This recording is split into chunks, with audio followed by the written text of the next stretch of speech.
All right, let's get it started. Thank you all for joining. Welcome to InRhythm Quarterly Summit. For those who don't know me, I'm Parag Katkar. I'm the head of consulting practices at InRhythm.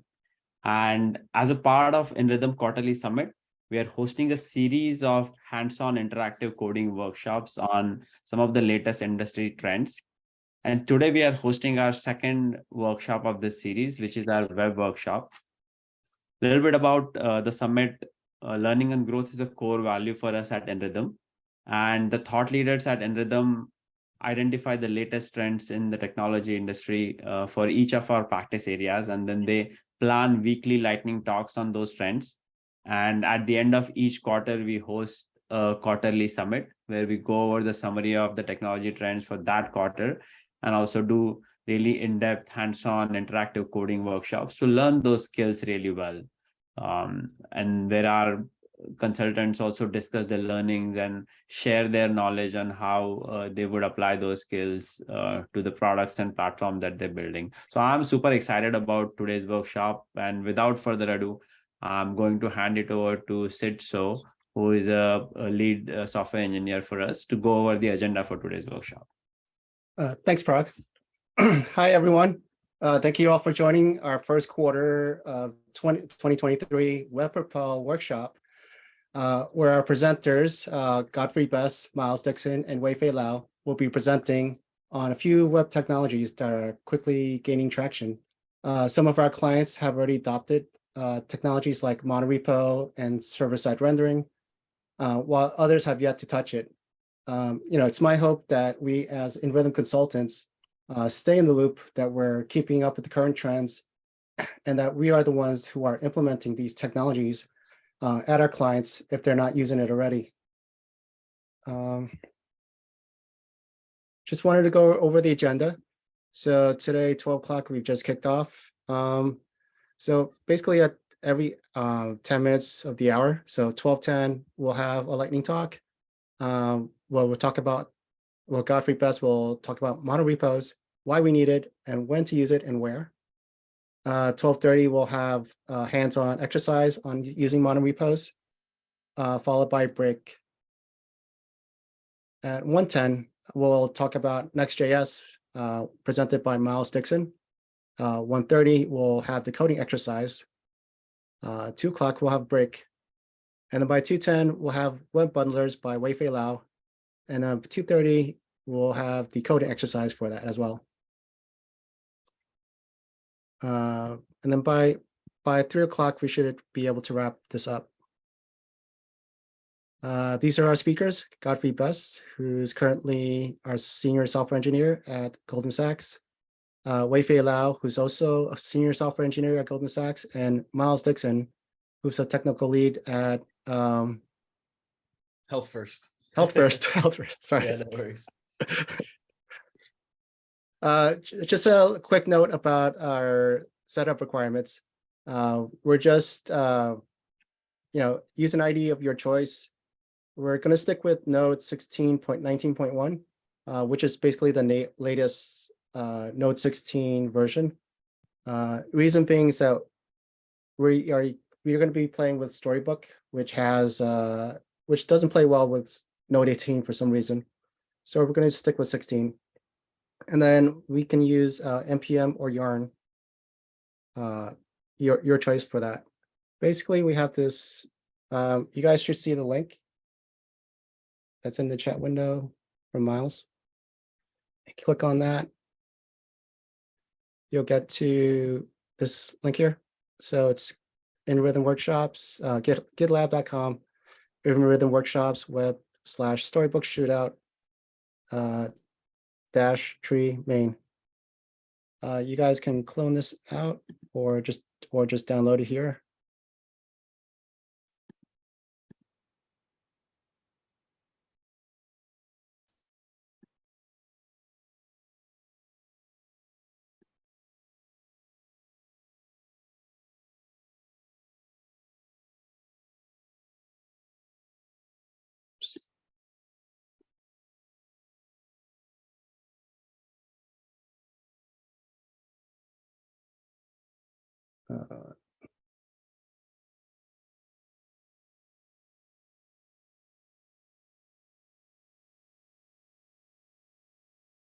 We're gonna git clone. So remember, guys, remember to use 1619.0 for your node version, and so go inside the root of it, and then from here you can do just npmi, and that should install the project for you.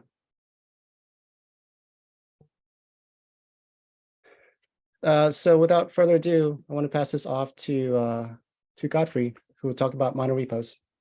All right. I guess can I just get a thumbs up and see the slides here? Okay, all right, cool. Good. Okay, yeah, so as Sid said earlier, my name is Godfrey Best. I'm a senior software engineer here at InRhythm. And today I'll be discussing monorepos. So saying the word monorepos normally conjures up many ideas for developers. If you've never worked with them before, you may be curious why a lot of the tech giants such as Google, Facebook, Microsoft, Twitter, Uber, why they all use them.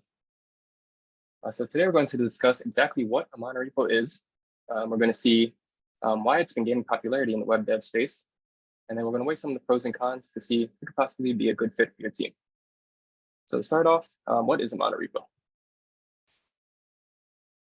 So when people hear the term monorepo, they often think of an application where all the dependencies are located in the same GitHub repo. So this, however, falls under the category of a monolithic app instead of a monorepo. Having all the code being in one repository is not enough to make it a monorepo. A monorepo is actually a single repository containing multiple distinct projects with well-defined relationships. There are generally two flavors of monorepos. The first one is a library monorepo, which you can see many examples of in open source projects such as React and Vue. And these types of repos, they normally provide a single location where multiple packages related to a project can be found. The second type of monorepo is for applications such as Twitter or Uber. Inside these applications, you'll normally find well-defined packages of shared libraries and reusable services next to source application code. In contrast to the monorepo approach, we have the standard way of doing things, or having one repo per project. We'll call those polyrepos.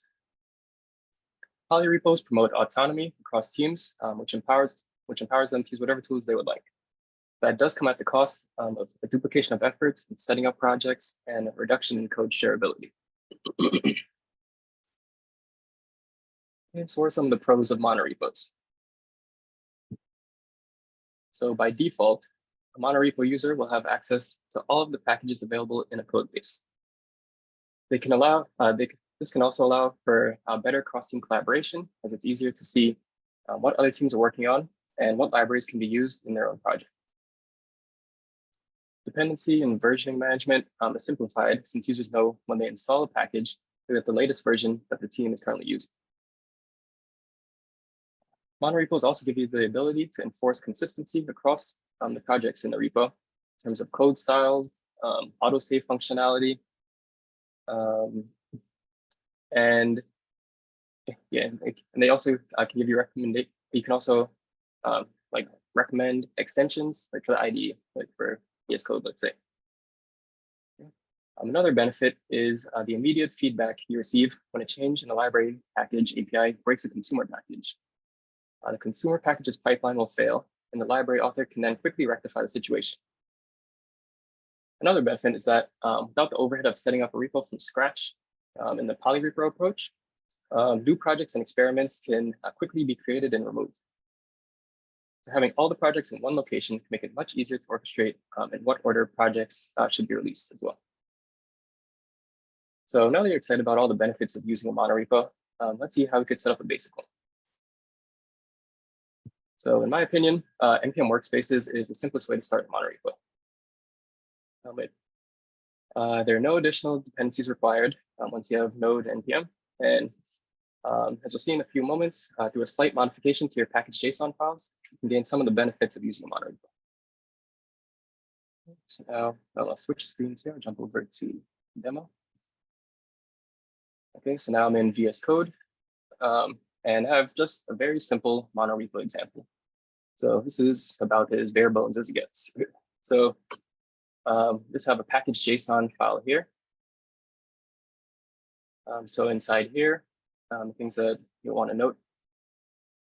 Most of the stuff up at the top is pretty similar to what you'd see in your average package JSON, but where things start to change a little bit is down here. And so we have this additional key on this JSON object.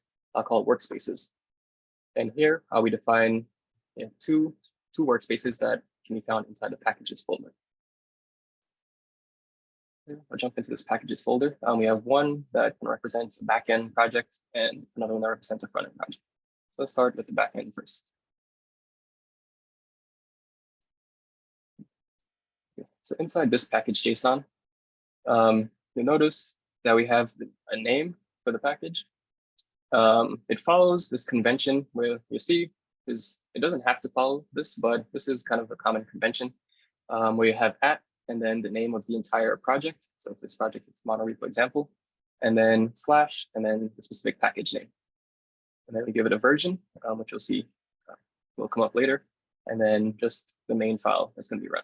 So here we just have a very simple Next.js that is just going to log something out to the console when this file is run. Okay, so now switch over to the front end. Okay, so over here in the package.json in the front end folder, you see it's set up pretty similarly. So we have our name set up for the front end package, a version here as well, a main. But then you'll notice here that we have a dependency in this front end package. So here we're telling it that we are going to want to use the functionality from the backend package inside this front end package. So similar to how you just npm install something from like the npm repository, we're going to do something similar, but it's going to be local to our package here.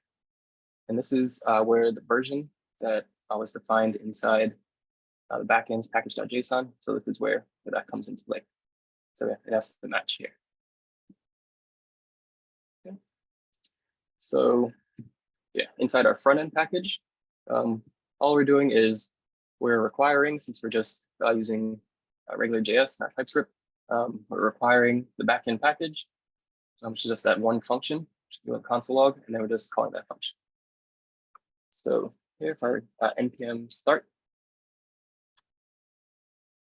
okay, we ran the front end package, and it called our function from the backend, which was hello world from the backend. So yeah, let's say that we need to make a change to that backend package. It wasn't as exciting as we needed it to be.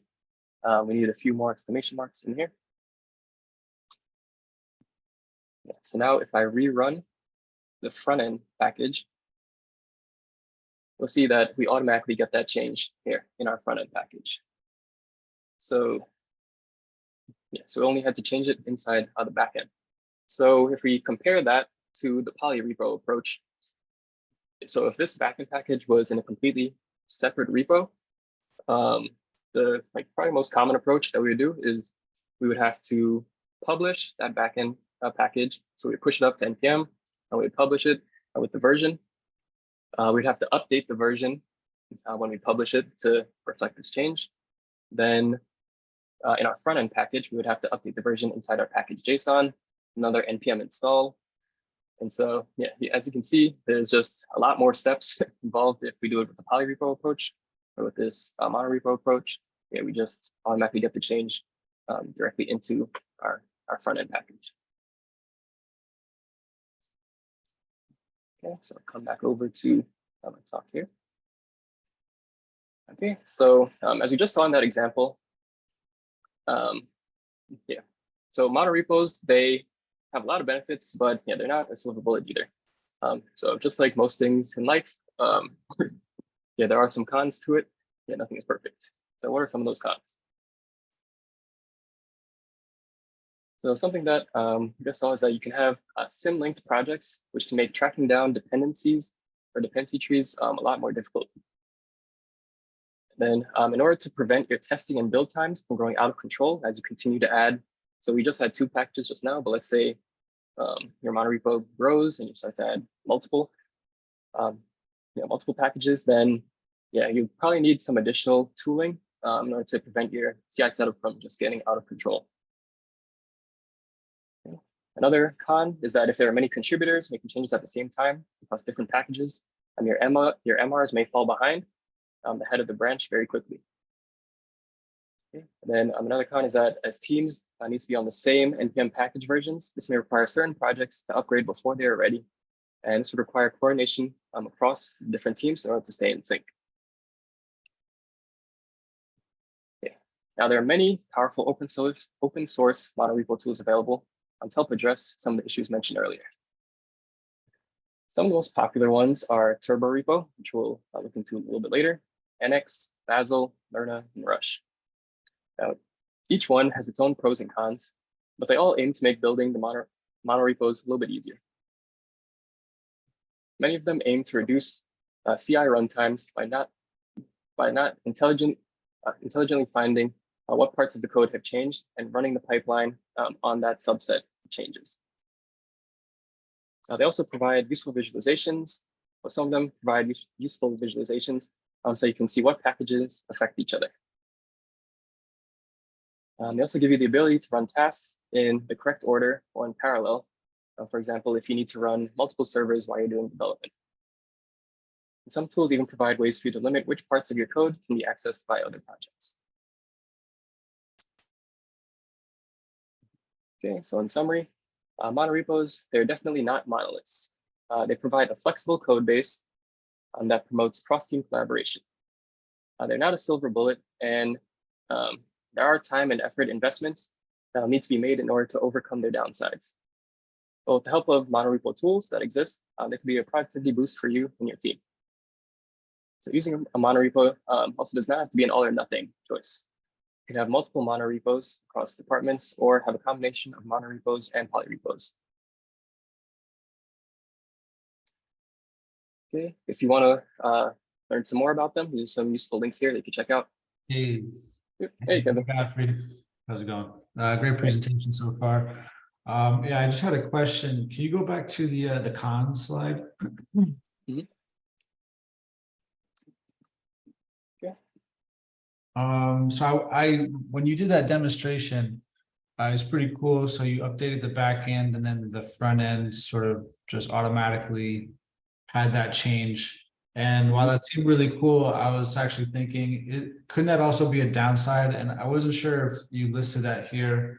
I wanted to get some clarity, but my thoughts are, if you could just update the backend package and not have to update the versioning, and then wouldn't that introduce a lot of unpredictability or maybe breaking changes without like being able to understand where the breaks are coming from? Like imagine if there's two teams working together and the one team is working off of like a version, right, of the backend package, and then the backend changes, and then it automatically consumes that without you actually specifying that you want to maybe go to like the next release version. Wouldn't that cause a lot of issues? Or maybe this is too simplistic of an example and it doesn't work that way, but do you understand my question or my thoughts on this? Yep. Yeah, that's a great question. So yeah, that is a potential downside risk. Yeah, so you would either need coordination like between the teams. So having that like that backend team, the producer, you would need them to either like strictly update their versions, or what another workaround that you could do if so like to mitigate that risk is that like you could pin like your versions to like a specific like build output, let's say. So like at Goldman, that's something that like we do pretty often. So a lot of times we just reference like a next package. So it's just like the whatever next has been produced. But yeah, sometimes if we're afraid of like breaking changes happening, what we do is we'll pin it to like a specific version that's been released, so that we don't have to worry about that risk that you just brought up. Okay. All right, thanks. Okay. Are there any other questions? Okay. Cool. And then people can just stop me as you go. So so next I'll jump into. Sorry, I got a question. Okay. Yep. Question about CI/CD. So like if you have many, I guess like, many projects within the monorepo, like is it easy to set up CI/CDs which goes different places? Some will like have to be deployed to npm registry, some just stay on, get deployed to a server somewhere.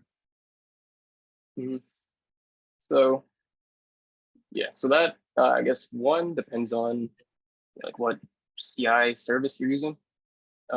Yes, like it is possible through, let's say like GitLab. Yeah, you can kind of direct like certain packages to certain I don't call it like repositories, but yeah, like remote resources where like the build artifacts will go. Yeah, so I guess that's more so kind of like on the GitLab side of things. But something that I'll actually show in the turbo repo example is how you can kind of prevent like your CI times from just like ballooning.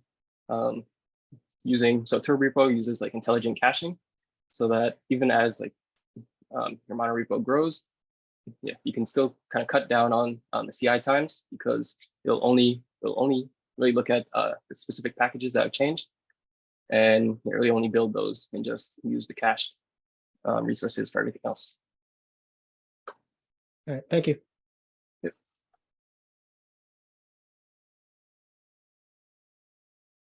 Okay. Cool. So yeah, nothing else right now. I'll jump into our example for today. So this is the storybook shootout that oops. Okay, let me clean this up here. Okay, that Sid I just pointed out. So let's see. So yeah, people, they should have already npm installed. So yes, you have your node modules here. The first thing that we want to do inside this repo is we want to do a turbo and then build. Okay, so I'll just point out here. So we got a little messaging here from Turbo. So saying, okay, so actually, let me just show this. So we have three main apps that we're going to be building with today. So the first one is a Star Wars Next.js app. Then we have two storybook apps, one bundled with Beat, one bundled with Webpack.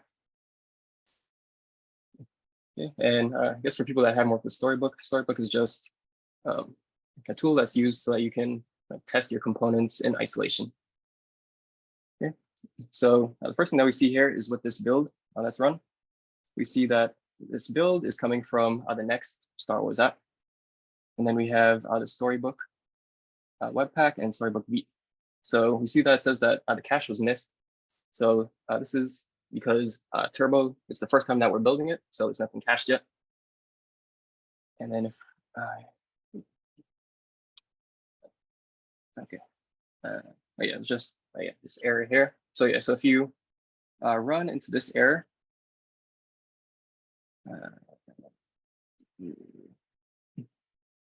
yeah, so you have like this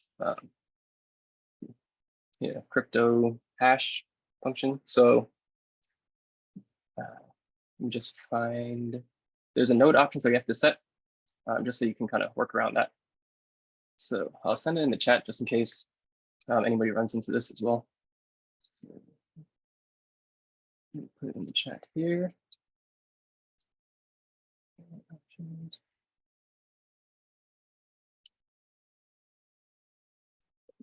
Okay. Turbo build again. Okay, and yeah, that's just to deal with storybook.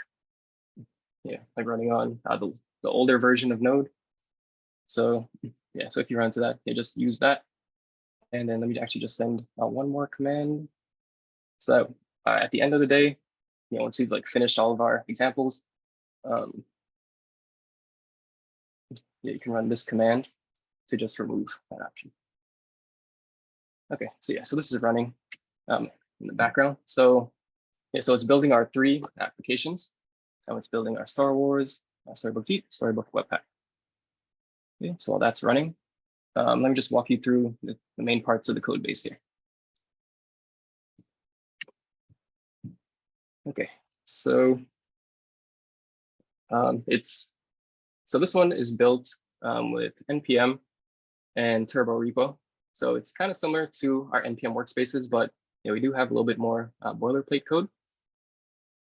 So like you'll notice, we have some. So we still have our packages folder, but turbo repo just recommends that you break up your application into having apps. So this is like where your main applications will go, and then the packages folder is for shared utilities or shared UI libraries, or shared config files. This is where they would go. Yeah. So as I said, we have like some more boilerplate stuff.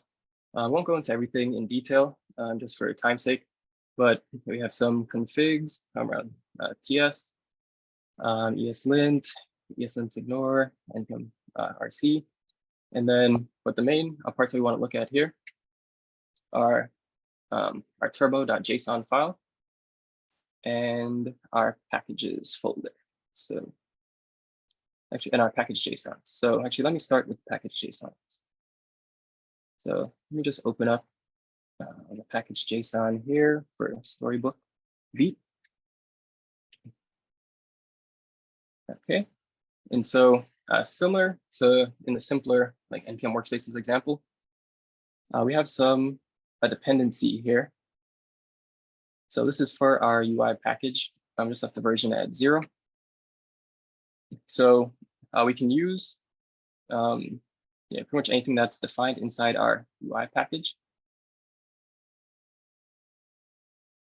Yeah, we can use that inside our Storybook V, and it's also included inside our Storybook Webpack. Okay. So yeah, so that'll come in handy later, just to keep in the back of your mind when we do our little coding challenge. Okay. And yeah, so let me actually take a step back to the package JSON that's at the root of our directory. Okay, so at the root, we see a pretty relatively standard package JSON, but then again, similar to how we had before, we have this workspaces, this key here, and we're just saying that everything that's inside the apps folder, so all of these and everything that's inside the packages folder are going to be workspaces.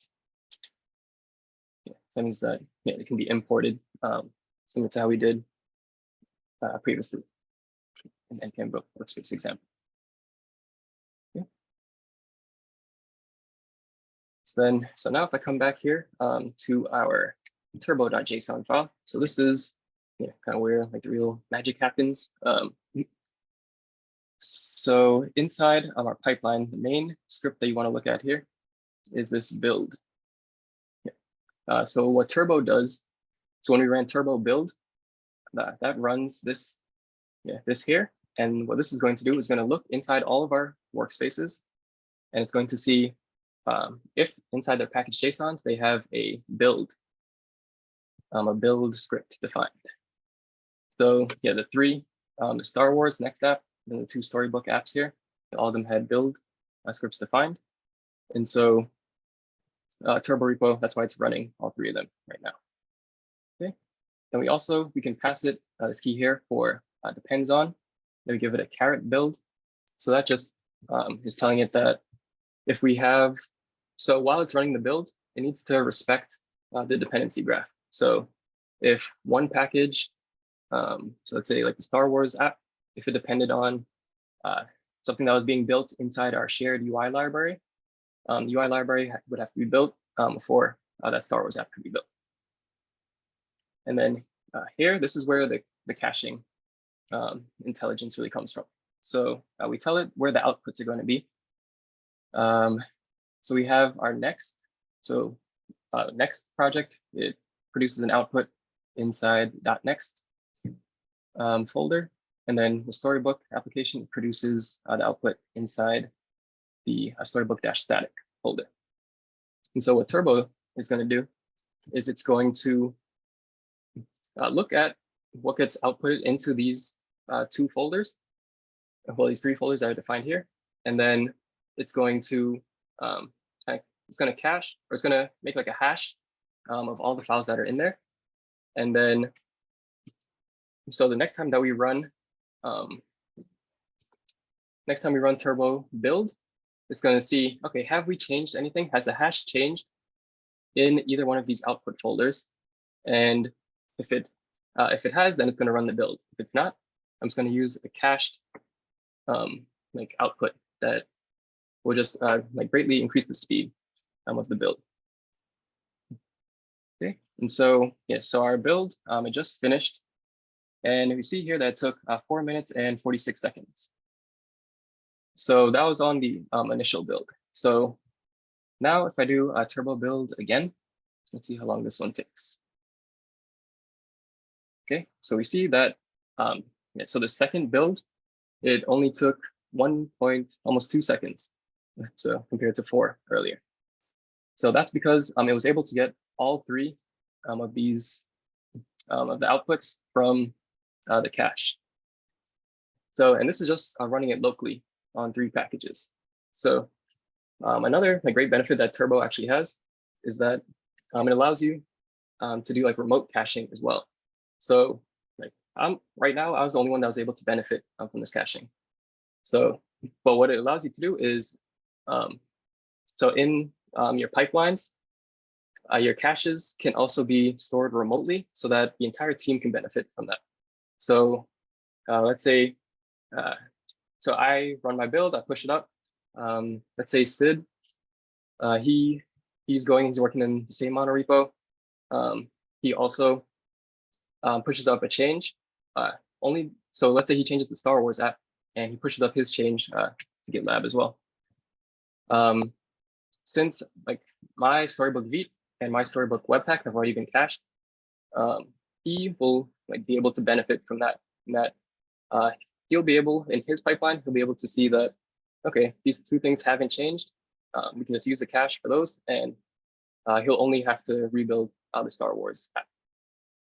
So yes, that's a huge time saver for teams. Okay, so yeah, so those are some of the main benefits around Turbo. And then we also have, so similar to the build, if there's a script inside the package JSON for build, we also have the dev script. So this is like a very, very popular one for if you're developing locally. You might have your server running in one repo, and then you might have like your UI code running another one. So yeah, so we could do a Turbo dev, and what this will do is it will you normally don't want to set cache to false on dev because you're normally like making lots of updates, and you want each update to just like kind of go through quickly. You don't really have to deal with a cache when you're developing locally. So you don't set the cache to false. And what this will do is it's going to run our Star Wars app, our Storybook Vite, and a Storybook Webpack apps all at the same time, all on 3 different ports. Okay, so that's starting up. Okay, so yes, while that is starting up, let's see, we're doing it on time. We have about 20 minutes. So yeah, so now while that's booting up, I'm going to go over, like our challenge for today, what we need to do. So if you look inside on your Storybook Vite and your Storybook Webpack, we'll notice inside the stories folders that there's a lot of duplicated code here. So this one comes in source stories in the Vite one. So yeah, there's a lot of duplicated code.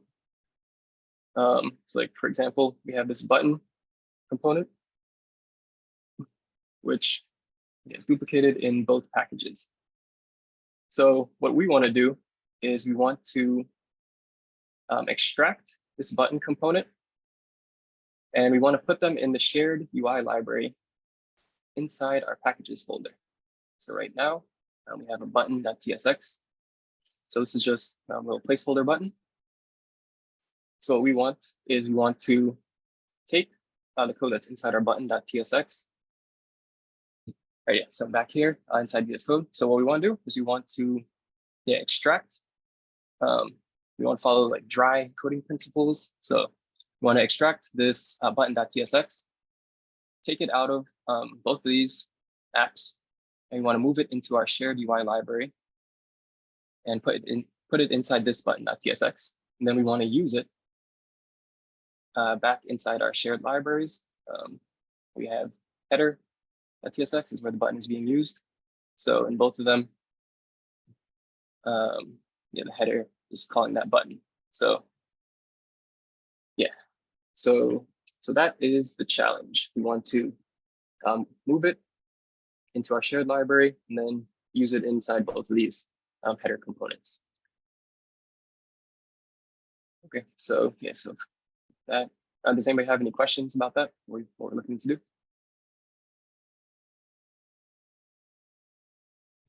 Should we do a page as well? Yeah, you can do page as well. So if you get through the button, then yeah, you can go through a new page as well. Well, if you want to do all of them, Myles, that's Yeah, that'll be bonus. yeah, that's bonus points. That's So the stretch goal. yeah, like they're all duplicated. So yeah, so the initial is just okay. We just want to start with the smallest one. I can move the button. But yeah, if you have additional time after you get through that, then yeah, you can go through and do the other two. Okay, and let me just show this as well. So the dev server started up. So this is just the output here. So you can see in Storybook, you have different buttons, the header, and the page.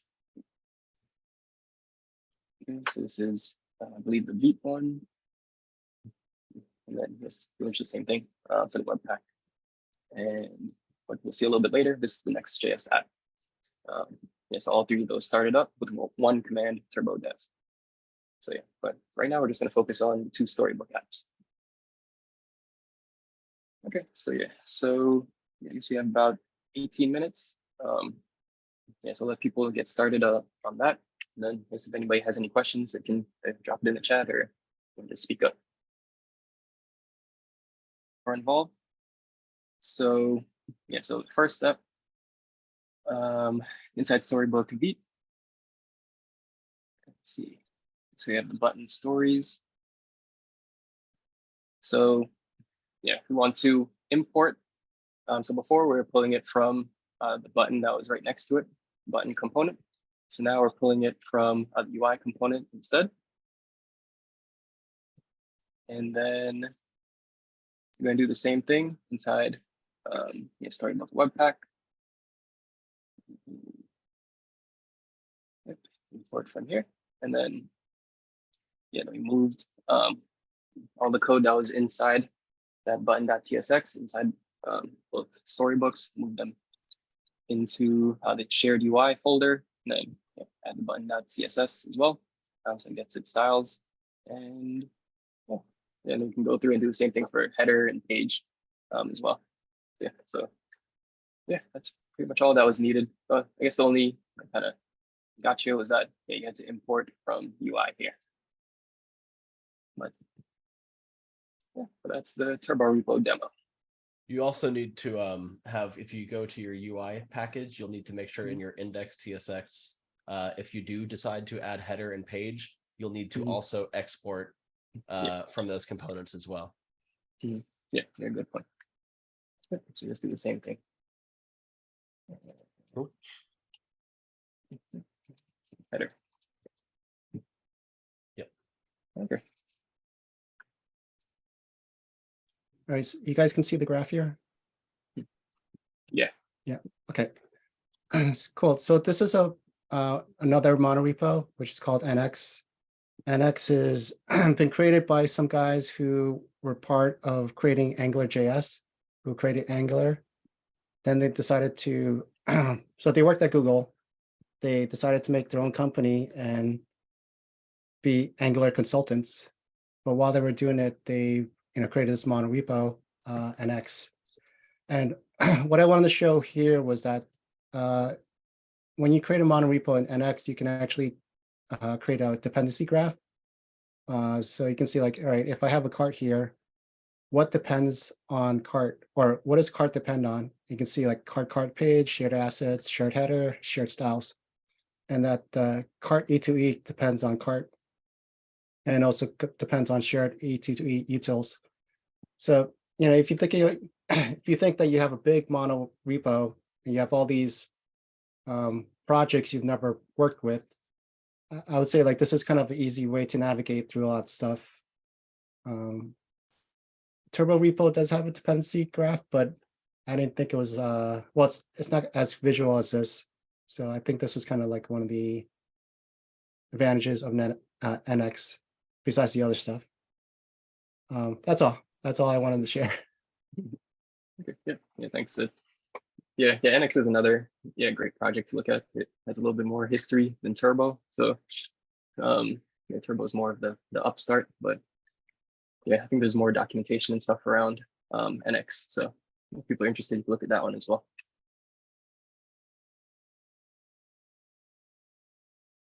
As mentioned, my name is Myles Dixon. I'm a technical lead with the web practice over at InRhythm.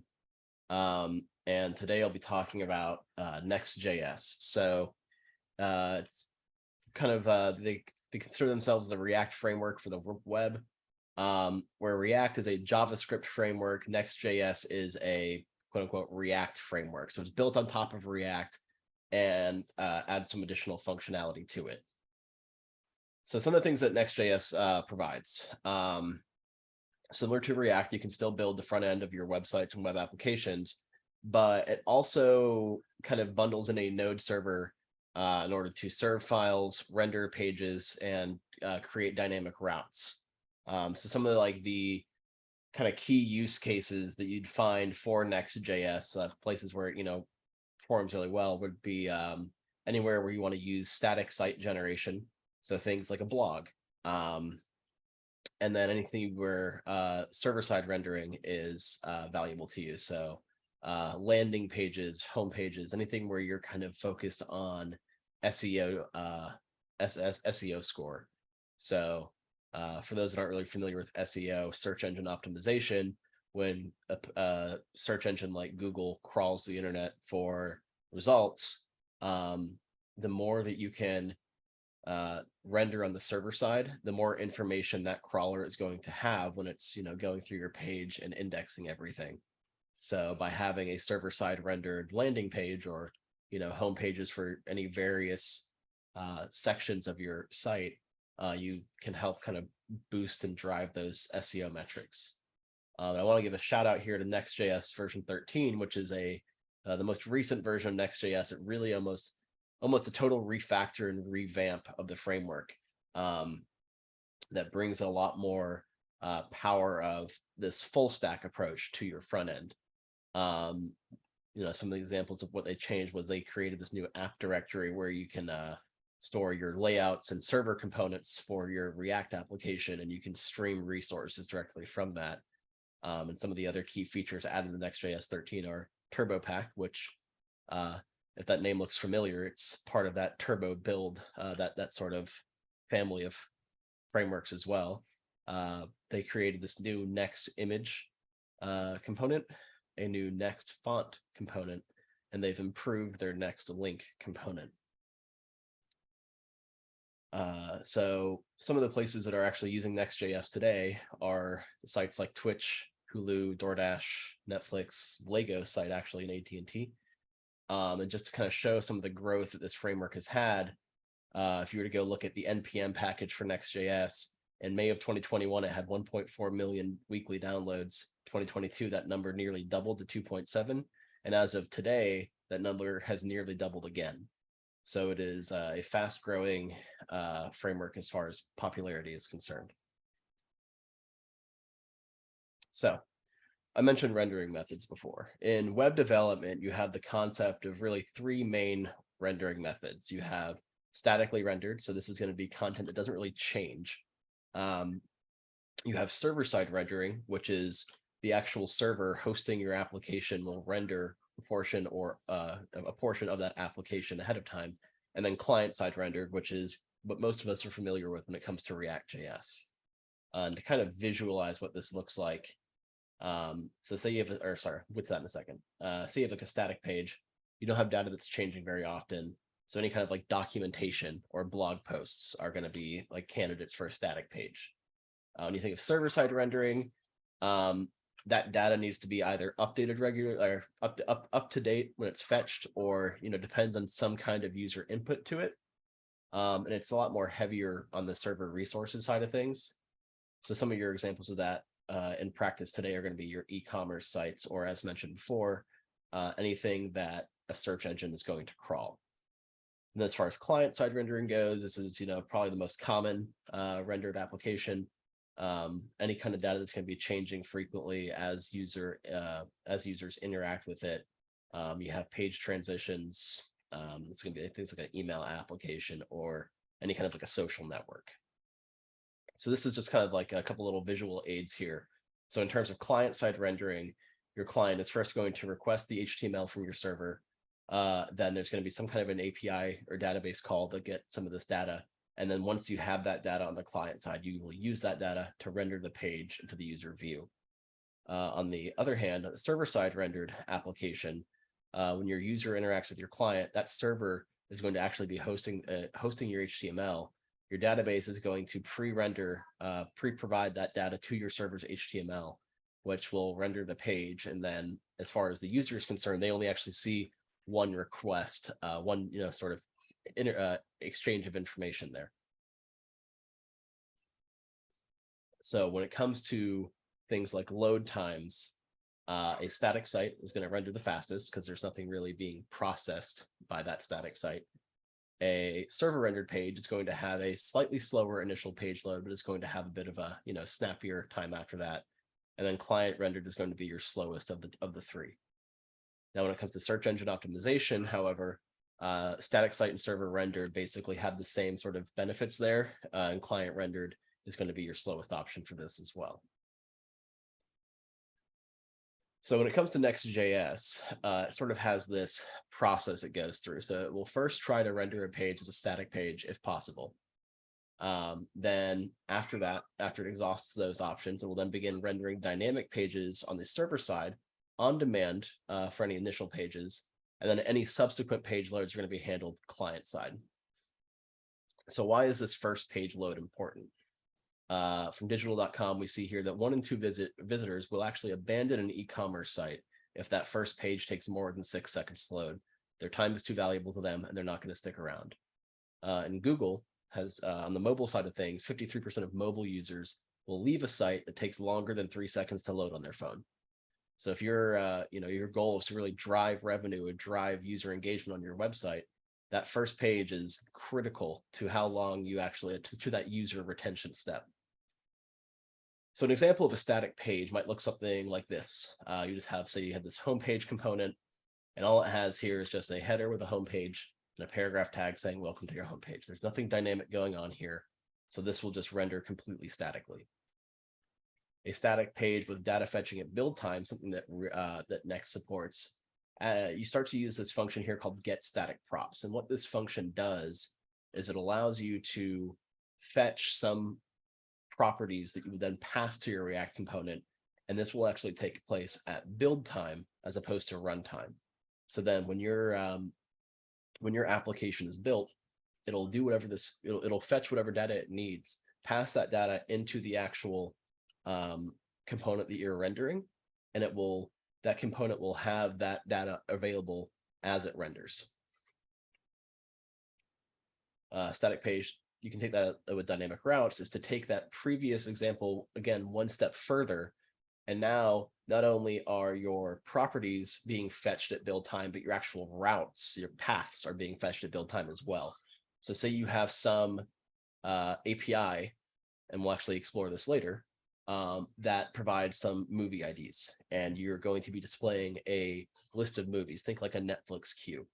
So at compile time, at build time, your application will fetch those IDs from whatever your API hosting those IDs is, and it will actually map those IDs into paths. Then those paths can then be used by your application to dynamically route say somebody goes to like, /movie1/movie2, etc. You again can use the static props function from before to fetch any of that data that's needed by those movies that you're now fetching dynamically as well. And so when you go to render this movie page, component here, for example, your data is fetched dynamically, but built statically at render time, and your paths are built along at render time along with that. Now, when it comes to server-side rendering, in contrast to static generation here, very similar format to these functions, get server-side props.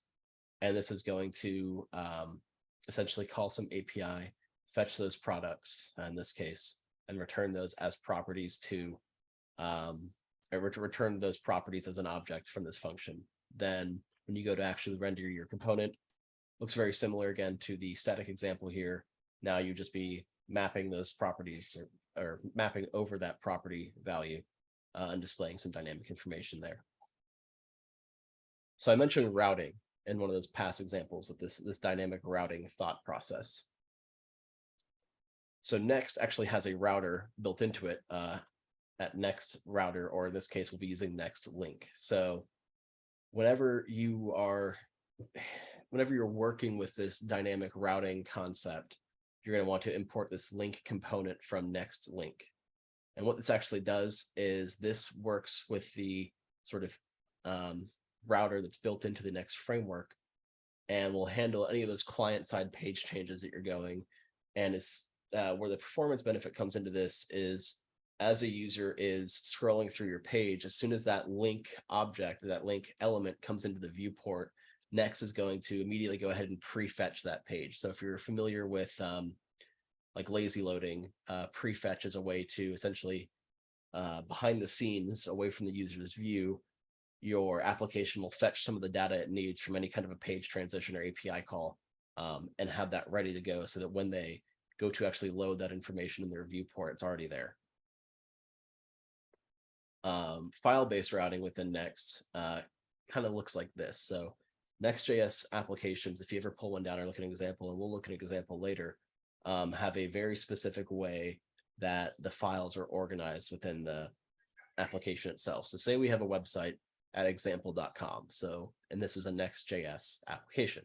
So what would this look like on the file side? So first you'd have your source directory. Within there, you'd have your pages directory. Within pages, you'd have an index.js file.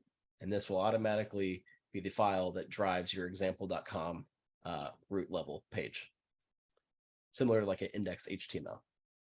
Now from there, we'll add a product directory below pages, and we'll have a landing page for products as well, again with an index.js file, similar to an index.html file. Now what this generates then in Next is you now have a route example.com/products. So if we add a sales to this products, Next will generate example.com/products/sales. And finally, to call back to that IDs example before, say we have an unknown number of products, or in this case, sale IDs, you can actually do in Next what's called a slug, or a dynamic route, where if you wrap your file name in these square brackets, it'll actually take a query parameter essentially. So this might look similar to something like Node.js if you've developed routes in Node before, where you provide a essentially query parameter in your URL or in your route. So in this case, if someone was to go to example.com products 1234, the code running in this product ID.js file would actually be able to get 1234 as a query parameter and use that value in the logic.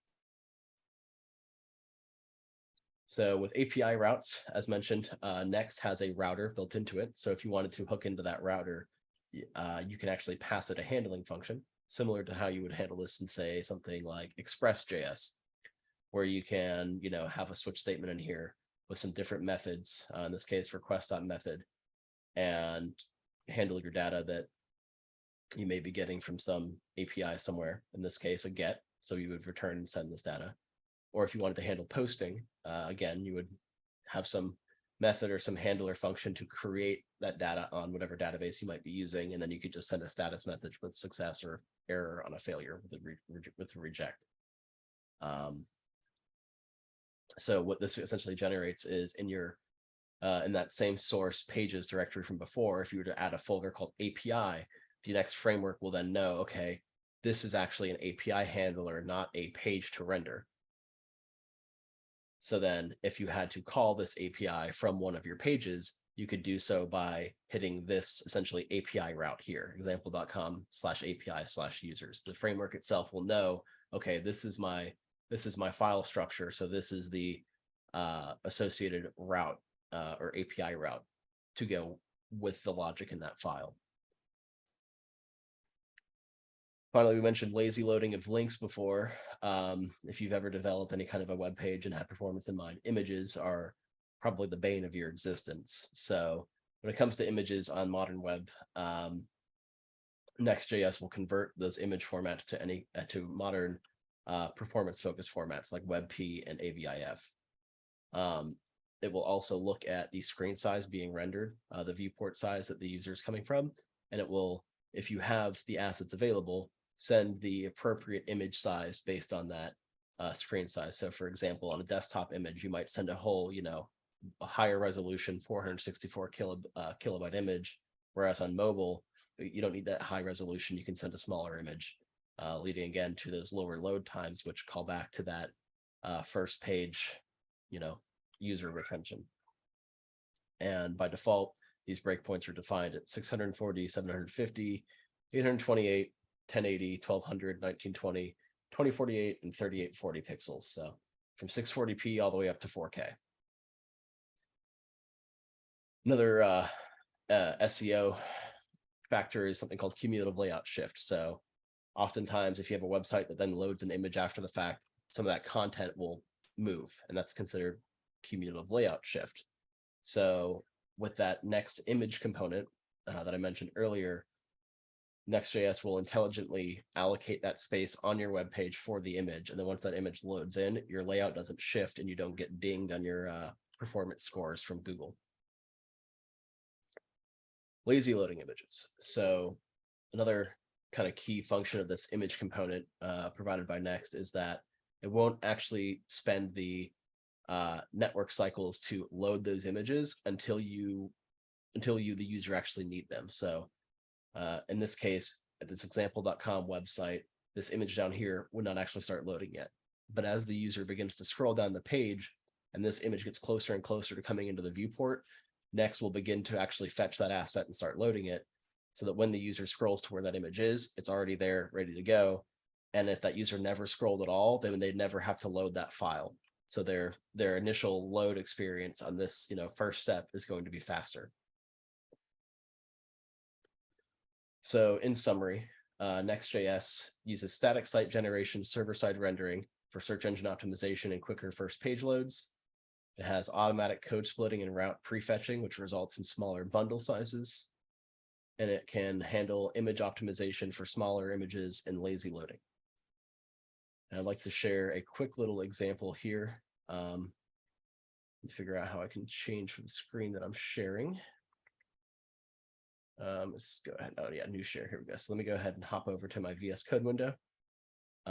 So is that now showing VS Code, I hope. So here I have just a generic starter blog repo. This is actually provided by the people over at Vercel as an example for Next. And what this repo is going to actually show off here is essentially a statically generated blog using markdown files as the data source. So if we go into this posts folder here, we'll see we've got these 3 markdown files. And these are going to be our blog posts that we render. So I won't go into like the details of all these different components. It's pretty chunky. I will provide the link to this repo on the Next.js example page though. So if I was to go to build this, so npm run build, we'll see a couple things happen here. So we see build, we see next build. So the first thing it's going to do is run through and do a data validation on the TypeScript side of this. And we're going to see it's creating this optimized production build. So what this is going to look like is we'll essentially get a sort of like a tree view of how Next is splitting out, chunking out this application. So we'll see the first thing it's going to do is it's going to create these routes. So we can see what that file size is going to look like for our first load. And we can see here, if we go to our pages, we see we have that index mentioned before, but we have posts and we have this slug.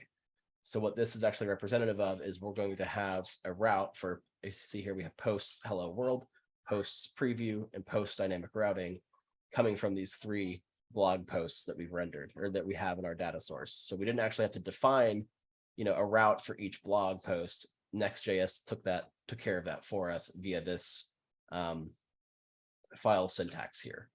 You can see here that SSG, so static site generation, you can see it generated static HTML plus JSON because this page is using get static props mentioned before. So we can see here this is grabbing all of our posts by slug and passing those as props to the actual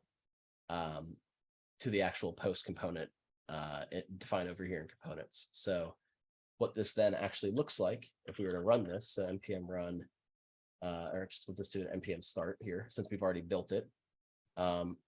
If we were to go to this localhost link, go ahead and share my screen again over here. We can see that I actually have the wrong thing. This is not, that's not what I want. Localhost 3000. Oh, I think I actually have I think I have yep, that's what it was. I had the previous example from Godfrey running, so apologies. So here is our statically generated blog. We can see here that at localhost at the root, we just have our index from before, but if I was to click on one of these posts, we can see that the route for this is posts hello world. Or if we were to go back, we can do on, posts preview, post dynamic routing. You see that route changes each time. And to go back to the code again, if we were to look in the actual build folder, we would see there's this pre-render manifest. So Next.js will automatically generate pre-renders of your pages. And if I go into, I believe it is in server pages posts, we'll see here we have the pre-rendered HTML for each of these pages. So even though that data is dynamic, it's it's loaded in here, and Next.js will automatically generate those pre-renders that you can use for your SEO needs. So with that, let me hop back over to the talk here. Are there any questions? Yeah, can you just go back like one step to that pre-render and can you re-explain that, the pre-render part? Yeah, sure. So are you able to see this now? Yeah. So basically, when you pre-render a page, this is essentially saying you're providing a pre-rendered HTML file for essentially search engine crawlers to take a look at and go, okay, so this is the content that's going to be on this page. So rather than the crawler having to load your page and do a bunch of, rendering cycles and load cycles, you already have that HTML with what a user will see, at least at the initial landing point of your page, generated so that crawler can, look for keywords, for tags, for metadata, things of that nature. So normally you have to run normally there's a separate step to pre-render an application, but with Next.js, it's handled as part of the initial build out of the box. So this is essentially, this HTML here is the same as the HTML running at, localhost /posts/preview. Right. I guess I understand that, but so this is how does this differ from like a statically generated site? Well, that's what this is. This is a static generated blog post, but this is coming from a front end library where you're handling both the, it's coming from a library that's handling both the server side, like generating this, as well as the front end of this. So this would not be something you could do with just React itself, is what I'm trying to say. Yeah. Okay. Yeah, that essentially the point of this example that the Next.js library provides is to showcase their static site generation using Next.js. Gotcha. Cool. Any other questions?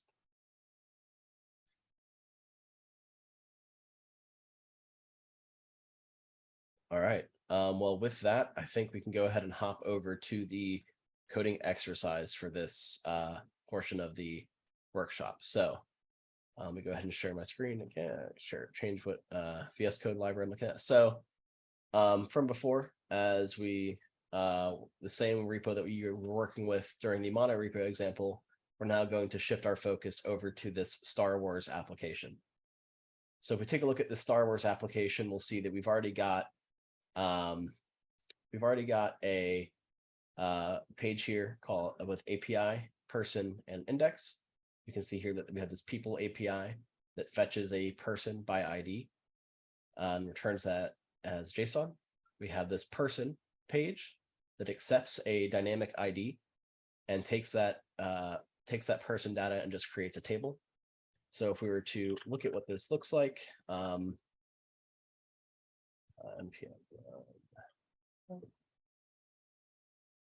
So if we're to take a look at what this looks like, let me go ahead and make sure I stop my other application here. Both are running on 3000. We go back over to Chrome, and we'll go ahead and leave this. So if you run this Star Wars application right now, basically what you're going to get is just this page with these with this list. If you click on one of the names here, you'll go to this person 1, where you just see a table with that information of that person. So person 2, person 3. And if you were to try to go to a route that doesn't exist, say person 11, you get an error here, user with ID 11 not found. So the goal of this coding exercise, this coding challenge, is to take this example Star Wars app here and add a list of the actual Star Wars movies. So the data is already provided for you here in this data.ts file. You'll see here that there is an array of movies with some information about each movie. I've also already created the movie interface for you. So this is the movie type. So real quick again, in the data file here, there's a list of all the movies with the data already provided. Over here on the interfaces.ts file, or index.ts file of interfaces, I've already exported the movie type for you as well. So your task for this coding challenge is to create the movies API and movie page in this next application, such that when you come over here to your index page, you can return a list of the Star Wars movies. And as far as fetching that data, I provided like a little note here via a comment. We didn't really cover this use SWR hook, but this is basically just a hook that allows you to fetch from a route by passing a custom fetching function. So in this case here, we can see that it's being used to fetch an array of person from API/people. So just implement a similar hook here for your movies, and you should be all set. So with that, Sid, if you want to take over, so you can share the coding challenge screen, everyone can feel free to begin implementing it. Real quick, for those of you that got this working, you'll probably do the same thing here. Imported the movie component and type. Using the same SWR fetcher as before, just renaming those variables in that destructuring assignment. Added a little bit of styling here with the font size and font weight to our list.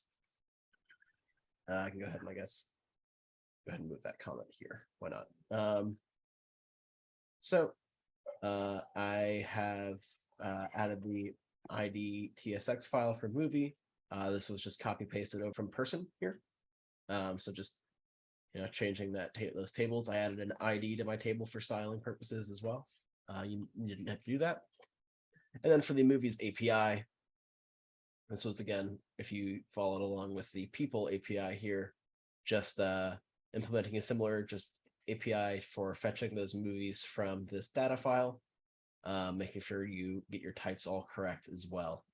And this will generate for us an API that will return any movies with a given ID, and then any ID that we don't have will return back this message error.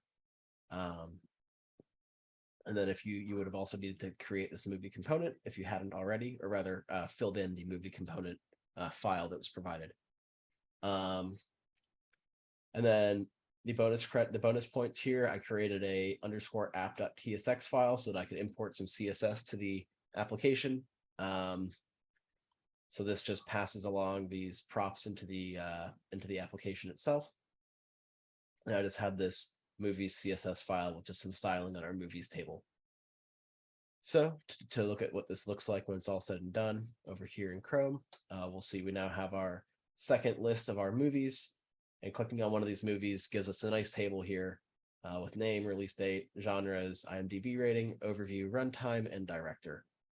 And if we were to try to go to a movie that we don't have an ID for, so say 10, we get our error. Yeah, and again, if you look over here in your Chrome browser, you can see here this API request is being made to our localhost API movies 9. So this is an example of that dynamic routing and those dynamic API routes with Next.js. We can see here we have our response with our object. And unfortunately, release date's empty because I forgot to add that. So this has been great. As Sid mentioned, we'll come back at 2:10 p.m. for an overview on web bundlers with Wayfay. So I hope you guys all had fun with this exercise. Hey, Myles. Yes. So I had a very general question, right? So, like, as like I've done a bit of, I do automated web testing. So there are cases where, I have to scroll to the bottom of the page to, because of lazy loading, right? When I want to interact with elements, especially near the bottom of the page, I have to scroll. So like my question is, is lazy loading enabled by default for, like image components and or every component in Next.js? So it's enabled by default for any components that are coming from the Next.js framework. So if you import, say, the Next.js link component as opposed to just like a standard React link component, then it would be enabled by default. That is a good question. I haven't actually thought of it from that perspective. So I'd probably take this back then and go look to see if there's a way to disable that for testing, or look at what best practices are with web testing for Next.js applications. It's actually something I hadn't considered coming into this. So thank you for that. It's definitely definitely something I'm going to take back and look at. Thank you. Yeah, absolutely. Thank you for the question.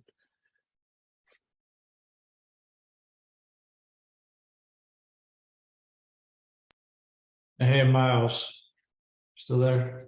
I am. What's up?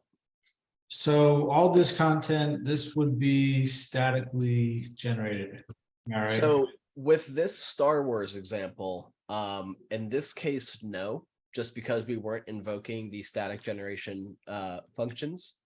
However, it would be easy to convert this to statically generated. That was just a little outside of where I wanted to take this coding exercise, because a little bit more there's a little bit more involved process there. It requires a little bit more understanding of how Next works, and I didn't want to get too complex within the context of this Propel workshop. But yeah, if you were to take, if you were to start with the Star Wars example, right, and then go and compare it with, say, that blog example, you'd be able to sort of draw some of the conclusions there and see how you would take this current, client-side rendered application and convert it to be static generated. So you can basically pick and choose what you want to generate statically. Yep. And what you want to leave for server-side rendering. Yep. And then generally speaking, where you make that differentiation between statically generated versus server-side rendered is going to be, does your application contain or hosts the actual data that you're using to render, or is that data coming from an external API? If it's coming from like an external API, you're going to want to look more at like the server-side rendering side of things, where it will actually, the server, when the application's built, the server will go out and fetch that information and pull it in. Mm-hmm. But for like the blog example, or like the Star Wars example, where we actually have the data available in a file local to the application, that's where you could leverage the static side, or sorry, the static generation functions. Right. So like we could have, instead of creating this pages API, like we did here, we could have instead done written a, say, like a get movies function, like a utility function, and just used like a if you're familiar with the node package fs, you could use that to just read the file itself, as opposed to creating an API to serve the file data like we did here. And then you would just on your component, so our movie ID, movie component with the bracketed ID, our movie page, you would just use that get static props method to call your file reading function. It would read the file, and then it would use that file to generate the page statically. Right. But great question. That makes sense. And if you're ever actually curious whether Next is rendering your component client side statically or server side, when you run the actual build command, npm, your Next build command, that build output will actually show you what was generated on server, what was generated statically, and then what would be dynamic. And so there is also some client side rendering that's happening, right? So like outside of the first page load, like the next pages that are linked to that will be unless those pages are explicitly using that get static or get server side function. So get static props or get server side props, it will be rendered client side. Gotcha. But looks like we're at 2:11 here. So Wei-Fei, if you want to take it away. Great. With web bundling talk. All right, sounds good. All right, welcome guys. Welcome back. Cool. Yeah, welcome to the Web Bundlers talk. I'm Wei-Fei, and I'll be presenting this talk about web bundlers. So let's get right into it. So the agenda for today, we are going to first go through an introduction of web bundlers. So why we have web bundlers, what it's used for, and we'll also go through a couple of web bundling options. The four specifically that we'll go over today is Webpack, Parcel, ESBuild, and Vite. So let's go into what are web bundlers. Before we go into that, I think it's nice to know why we have it. So before we had web bundlers, developers would manually organize their scripts in the apps, and there'll be script tags for each JavaScript code that they create, and they'll be putting them into HTML files. And we can have like many of these script tags in each HTML file. And that's inefficient because the browser would have to make an HTTP request for each of these scripts, which causes a longer performance loading the pages. It's also difficult to manage dependencies, as if you have a script that needs a dependency, that dependency would need to also be in a script tag before that script that you're currently trying to put in. So managing these code files was also pretty complicated. So with web bundlers now, developers can encapsulate all your HTTP resources into a single web optimized output. And then the browser can just fetch one thing and then just have a more performant user experience.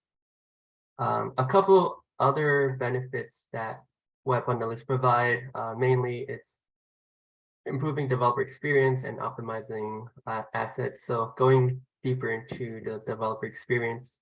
So first, by serving up the files on an ad hoc server, the developer can interact with these applications on their local machines. And it also mimics the environment that the files will be hosted on. So the users can see these application changes during development time.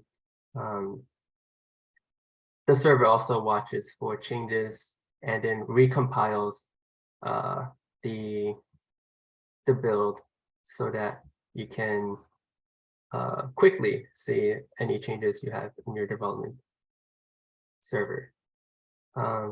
We also have debugging support that's used to troubleshoot the code. So if you, there'll be, I guess, like there's also like error handling and all that in order for you to quickly see errors and fix that quickly as well. Next week, we'll go into the preparation of the assets for production release. Web bundlers do help automatically create these performant packages. So first, using a couple of tools. First tool would be minification. So normally when developers create their code, they like to have more descriptive variable names and function names, as well as put comments so that when developers would read it and other developers would read it, you can really see what's going on without much explanation. But with minification, well, with production code, we don't actually need descriptive comments or anything because the production code just needs to know the function itself, and so that we can shorten those names into like a letter or something that would take up less space, so the production code will be smaller. The production package will be smaller. So that's what minification does. It removes all the unnecessary lines of code, unnecessary descriptions, and just has a smaller bundle. Next, it also provides code splitting. And I think similar to what was already mentioned by Myles, we would want to have a way for lazy loading to happen. And so with code splitting, only the code that the user needs at that moment will be loaded, and then all the other code will be loaded when they go to that page or to the parts of the page that need that code. It also provides tree shaking, which is a way to analyze that code that you're importing, so you don't include anything that you don't need. So it excludes the code that isn't used. And for example, if you're using a library that contains a lot of graphs and you just need like a line graph, and even though that library has bar graphs, pie charts, and different types of graphs, in the production code, we're only going to grab the line graph because that's what we're using, and then the rest of the imported library will no longer be used in that production package. Also to make the package smaller. So yeah, so those are a couple of reasons why we would use web bundlers. So let's go into the first web bundler we'll talk about. The first is Webpack, and this is the most widely used web bundler right now. It's created in 2012 by Tobias Copiers, and its goal was to address the lack of tooling for the single page application. And Webpack's solution to this was to create a dependency graph for all of the assets in the website, so they can use to efficiently pack that small bundle. So some pros about this is it is highly customizable. We're able to add loaders and plugins to and actually, let me hide this. I think that might have blocked the screen a bit. So yeah, so loaders are used to transpile the files down to something that the browser can actually understand, while the plugins are used to go into the compilation life cycle and add some functionality in there. We also have a mature ecosystem that contains good documentation and support for Webpack. So if you're looking for a feature to implement, there's most likely other folks who has already implemented a feature and could be able to provide some help. It also supports module federation, which is used for micro front-end architecture. And that's also something that other bundlers are beginning to adopt, but Webpack has, I guess, a more sophisticated development. So it has a lot of latest and greatest features. Cons, first is that it does have a more complex configuration file. And as you can see on the right-hand side, that is the config file or example config file for Webpack. If you're not used to Webpack, this might look a bit confusing to you, but it does have one of the more extensive flexibilities, but it also requires a lot more setup to do. There's also, I think, so one of the other cons is slower build times and other alternatives, and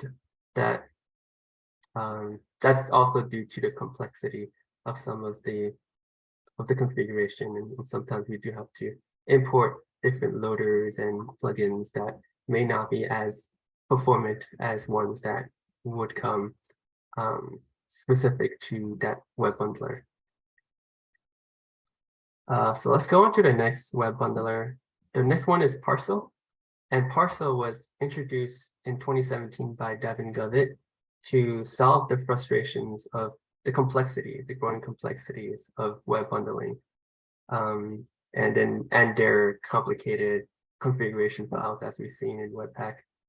The promise was that Parcel is a lot faster than Webpack and requires little to no configuration. So pros are, it's mentioned to be faster than Webpack. It's also easier to configure, as it offers out-of-the-box support for common projects or project assets like JavaScript, CSS, and HTML. So you don't have to install any plugins or loaders in order to do that. It comes right out of the box. And if you can see on your right-hand side there, the image shown there is not the config file, but the package JSON. And in the script, all you would basically need to do is put in Parcel, as well as define if it's a build or what the root is, the root of your application, and it will just bundle it up for you. So yeah, this one contains no config file, and you just need to update the scripts.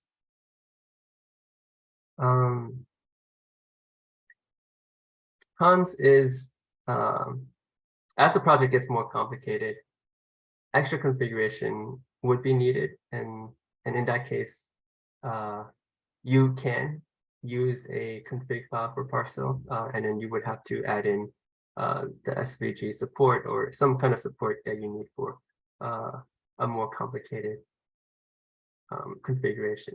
So depending on what features you use, you might have to add in specific support for it. But for a lot of the common ones, it is out of the box. Next, we'll talk about ESBuild. So ESBuild was created in 2020 by Evan Wallace, and it was created to address the slowness that we see when we bundle in JavaScript. And since it's written in Golang, it is much faster than JavaScript written bundlers like Webpack. The graph you see here is from the ESBuild homepage, and they tested ESBuild with some popular bundlers or combination of bundlers, and we do see a significant difference in the speed of ESBuild versus other bundlers. So pros is that it is the fastest web bundler out there today. It is faster than, as you can see, it's faster than Webpack, Parcel, as well as Rollup and Cursor. So let's talk about the cons of ESBuild. It is missing a couple of several key features. This is from their homepage or their main page as well. First, code splitting, CSS content type, as well as plugin limitations. So what that means is that the API doesn't intend to cover all cases, and you can't really hook into every part of the bundling process as you can do in Webpack with the loaders and plugins. So there is some limitations there. And on the right, you can see the configuration file for ESBuild as well, and it is a bit simpler. On the ESBuild homepage, it does says they support code splitting. Oh, sweet. Okay. Yeah. Okay, great. So yeah, out of date, but we do have code splitting now for ESBuild. Thanks. Sure. Okay, last web bundler we have to talk about is Vite. Vite is French for fast. It is created by Evan You in 2020, who is also the creator of Vue.js. So if you've used that same creator, it's a build tool that aims to provide a faster and leaner development experience for modern web browsers or modern web developments. How it works is that it takes advantage of the fact that most modern web browsers natively support ES6 modules. And as the code contains, Vite forces your code to contain only ES-build modules. So the browser will take these ES-build modules and parse the file to look for import statements and serve only the specific modules that it needs. And as you can see in the left-hand picture, it'll serve up the bundle that you need. So if you go into the first route, it'll only serve up the first 3 modules that you need at that time. And if you go to the second route, it will take what the modules that's needed at that time as well.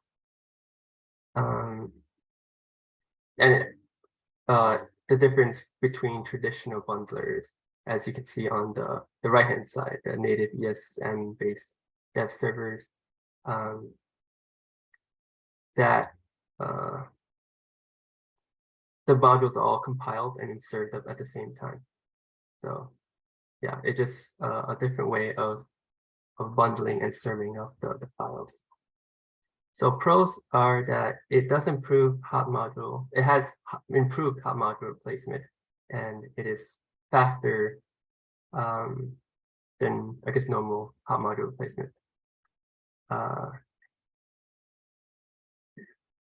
It also uses ES-build bundler behind the scene to pre-bundle the large dependency. So as you can remember, the ES-build bundler is really fast. So it uses that for the big bundles to speed up the time. There's also automatic CSS code splitting, multi-page support, as well as it contains a lot of templates for commonly used frameworks, so you can quickly get started on your application. The cons of Vue is, since different tools are used in bundling the development server and production code, so ES-build is used to bundle the development server, while the production bundle is built by using Rollup, which is a different web bundler. The rare cases, because we're using different tools, there could be different behavior. So let's say like dev and production could have like a bug that's hard to fix because it works fine in development, but sometimes for the production code, there might be some issues. So that debugging might take a bit longer to solve because of the different bundling methods that it uses for both. And on the right, you can see the config file for Vite as well.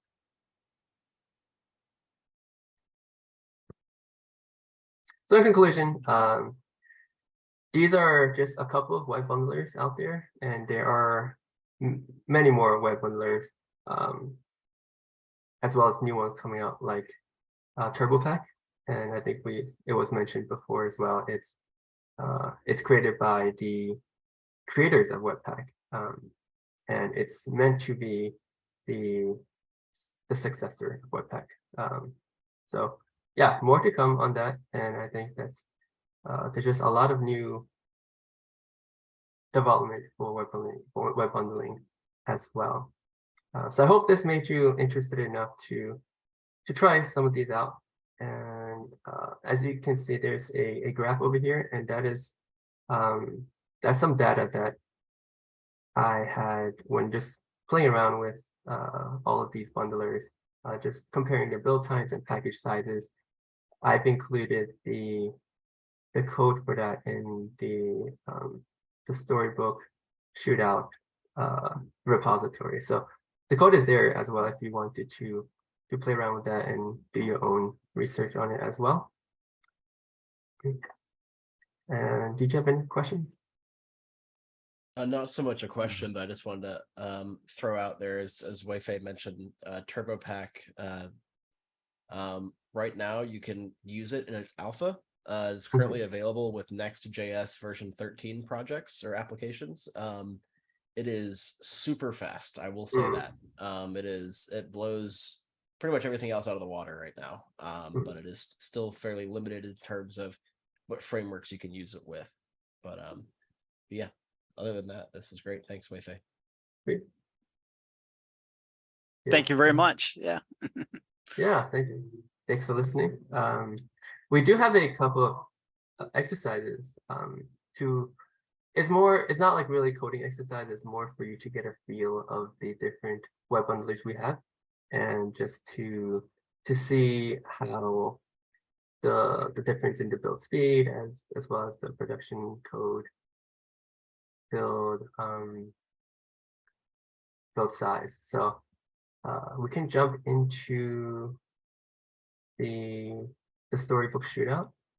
Specifically, the ones that we can focus on today are Vite and Webpack, and you guys are probably already kind of familiar with those packages as well. So let's switch over to the code.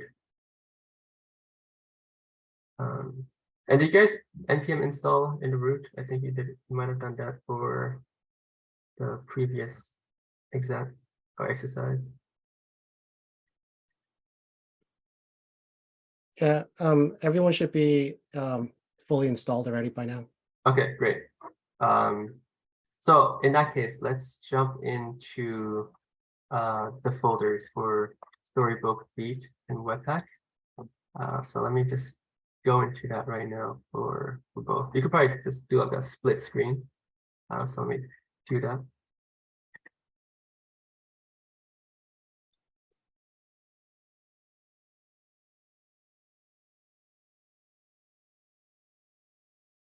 And then I'm gonna split.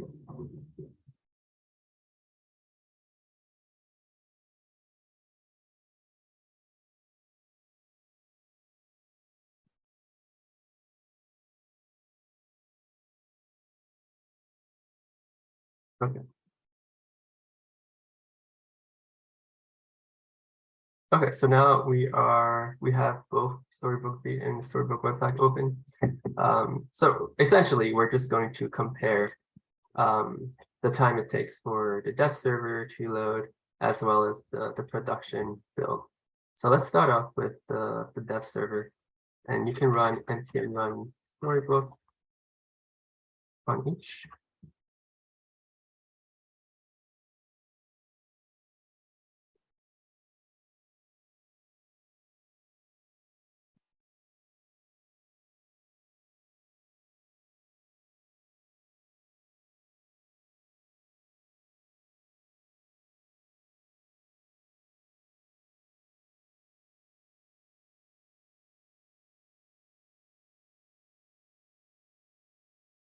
And what npm run Storybook does is opens up the dev server. So as you can see, it does open up the Storybook, and then you can just play around with it, and you can do development on it, and it would reload and get you the changes immediately on your dev server.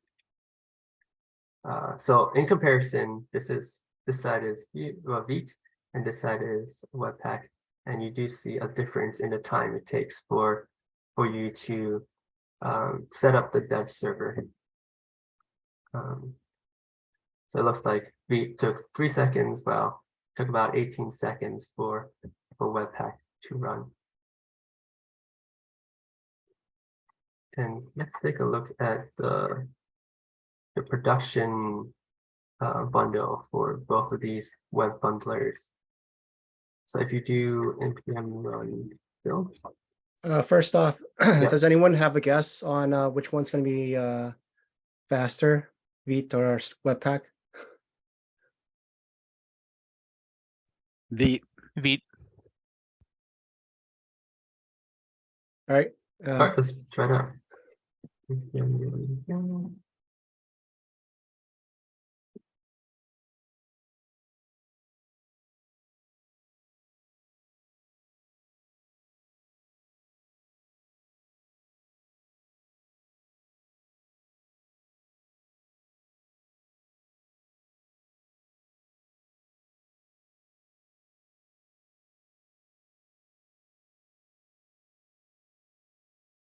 some like race music for this.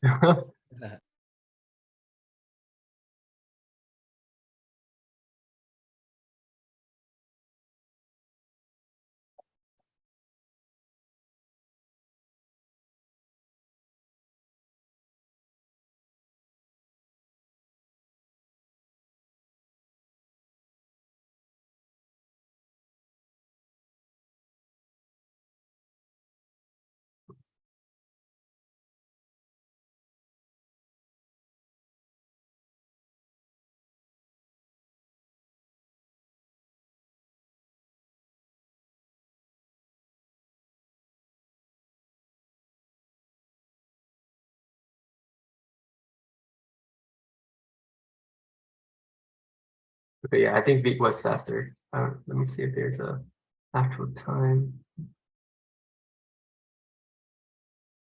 1 minute.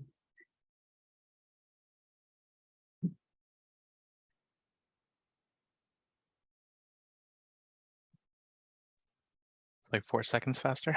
Yeah, I think it was just 4 seconds faster.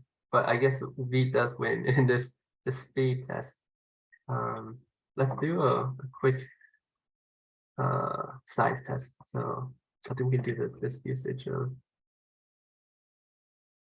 So it's all saved in the storybook status.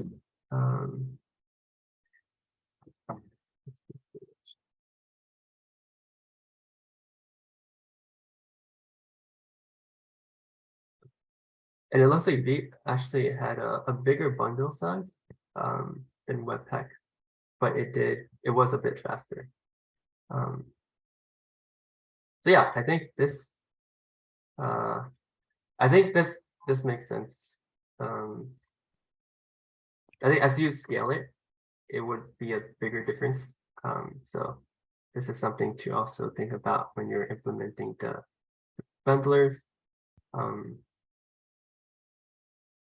Did you say that Vite used rollup for production, or did I Yes, mishear that? that's Okay. right. Vite does use rollup for your production bundle. I guess that explains the larger bundle, since it like just, I think, concatenates the code. Mhm. I also have this web bundler folder here, and this is basically what I use for the testing I did in my slides. And these, instead of storybook, it's just like a really small app that I just created. It's just web bundler demo, and this is something that you can also do, like what we just did, where we just tested the speed of the dev server as well as the production build size and time, and it's just a way for you to test it out yourself, see the config file, and just like have a feel for these different bundlers to see what's the right one for you. I guess if we do have time, feel free to spend this time trying to do the exercise that we kind of did here, where we're going to, where we can look at the scripts, and then this dev would be, actually no, what pack Dixon? I guess yeah, the dev would be the build for the dev server, and then the production would be the production mode. So you can feel free to try it out for yourself, and yeah, and have that feel for the web bundlers. They build and dev as well. I have a question. Yeah. Do you have any idea if it's possible to use Vite for like development and then use Webpack as its like production bundler? Um, Or are they like too different that it's like maybe harder to combine? like I think technically you could have two bundles. I think you could have.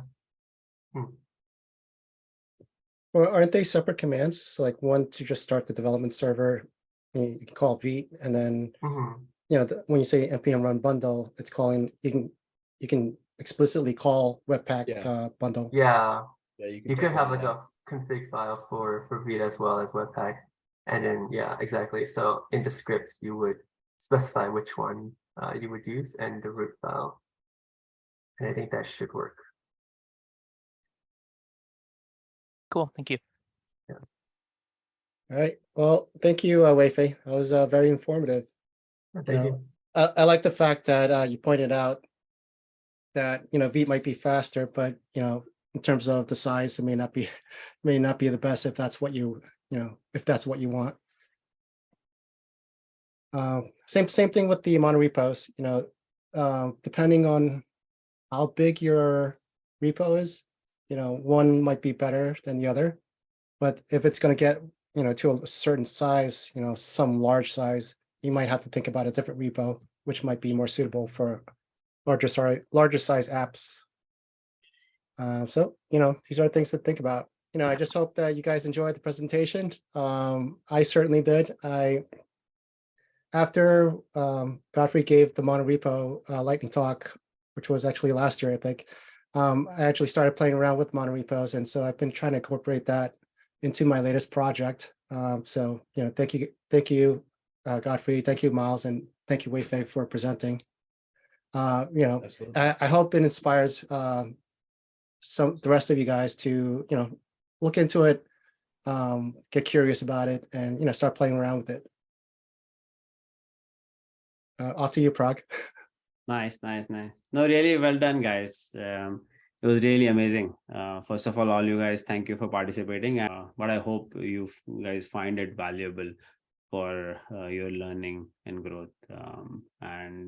Yeah, as a part of this InRhythm quarterly summit that we are doing, as you know, we are hosting a series of 6 workshops on the latest technology trends, and our next workshop in this series will be hosted next Tuesday by our iOS development practice, where we are going to learn the async await in Swift. You all are familiar with async await. It's really powerful, and yeah, in that we're gonna learn how to write asynchronous code in Swift, making it easy to read, write, also how to reduce the likelihood of errors and everything. So I'm super excited about that workshop. Make sure you mark March 28th as on your calendar, which is next Tuesday. And thank you so much, everyone, for joining. All of you guys have a wonderful rest of the day and the weekend, and I'll see you guys next week.